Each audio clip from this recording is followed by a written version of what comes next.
Flying in Shadowlands has been one of the most anticipated features since the beginning of the expansion. BlizzConline has ended, and we finally have more info on when we can expect flying, how to unlock it, where we can fly, and why this Pathfinder achievement is different than the others before. I'm gonna cover all of that in today's video, so if you care about spreading your mount's wings, or your own if you're a flat-faced, rideable owl in game like me, stay tuned. My name is Ivona from momsden.com, and if we're meeting for the first time, you may want to consider subscribing, as you'll be getting super simple WoW guides 3 times a week, and those will help you score some easy wins in WoW that we all love so much. Now let's see what's up with flying. The most important thing is that yes, flying is definitely coming in patch 9.1. We don't quite know yet when that's going to happen, and do keep in mind that there's a mini patch 9.0.5 in which we'll see some changes like Valor point system, so we may be seeing 9.1 as late as May or June. I mean, don't listen to me, I'm just guessing here, but there's that patch up patch in between, and Blizz felt the need to actually do that instead of waiting for 9.1 to introduce it, and I guess it's still a heavy work in progress. And I'm fine with that, as that means we'll be getting the game in a much better, cleaner state than it is now, judging by all the BlizzConline announcements about Torghast, loot, and changes due to the community feedback. Alright, so how do we unlock flying? Do we just log in on a 9.1 release and take off? No, not really. To earn flying in Shadowlands, you have to complete the full Covenant campaign on one of your characters, which, as you may have guessed, isn't quite over yet. Additional 40 Renown levels will be unlocked in the 9.1 patch, and my guess is that somewhere in the middle of unlocking those, there will be a final campaign quest awarding you with enough Renown to get the achievement. You do not need any of your reputations maxed out in order to do so, not even your Covenant's one, but you may have that one already if you've been doing some work there, so there's absolutely nothing to worry about, except for your unicorn mounts dragging their feet in the dirt for another half a year or so. When it comes to where you'll be able to fly, the answer is a bit trickier. Your flying will be unlocked in all of the 4 Covenant zones, regardless of the Covenant you belong in, but you'll still be using the Flight Master to get to a different zone or to Orbos. According to Ian, there are multiple reasons for that, and the most important one was the distance you'd have to travel. If we were to hop on our mounts and attempt to fly from one region to another, that could take as long as half an hour, as the regions are actually quite spread apart.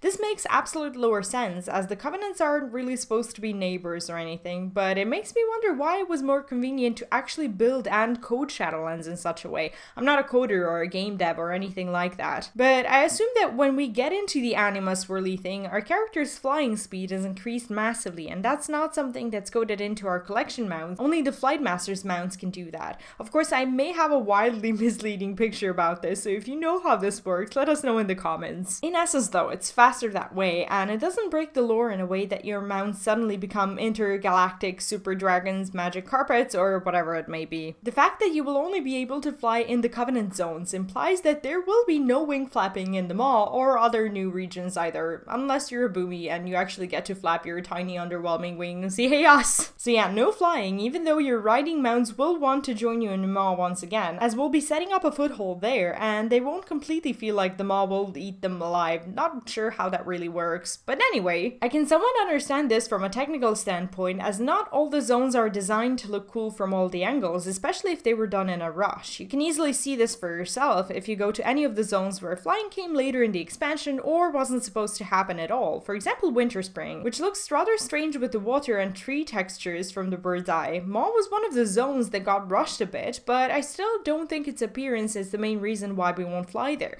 It's still an environment unnatural to us, and we aren't really supposed to be there at all, so I'm fine with being on the ground as long as everyone else gets to have a riding mount speed, and not just druids, because getting invited to a group just so people would try to click on my back is getting annoying. When it comes to the new zone, the city of Korthia, I can only hope it's been designed with this in mind, because we probably won't be able to fly there anytime soon either. If it's lacking the unreachable cliffs, long distances that you can fit a song in while you're traveling, and all that let's make travel fun again stuff, yeah, let's not do that. I'm hoping that Korthia will be a pleasant environment to be in, as it looks really promising with all the creatures and rewards we've seen so far. I'd hate to see it spoiled by the fact that it takes absolute ages to get to your quests. It brings back too many Argosian Reach memories that beg to be stuffed under the carpet. That's pretty much all we know for now when it comes to flying. What are your thoughts on it? Let me know in the comments, and if you found this little update useful, leave it a like so more people can find it. If you enjoy my content and would like to support it while unlocking additional content, press that join button, learn about the cool perks, and become a member of the channel.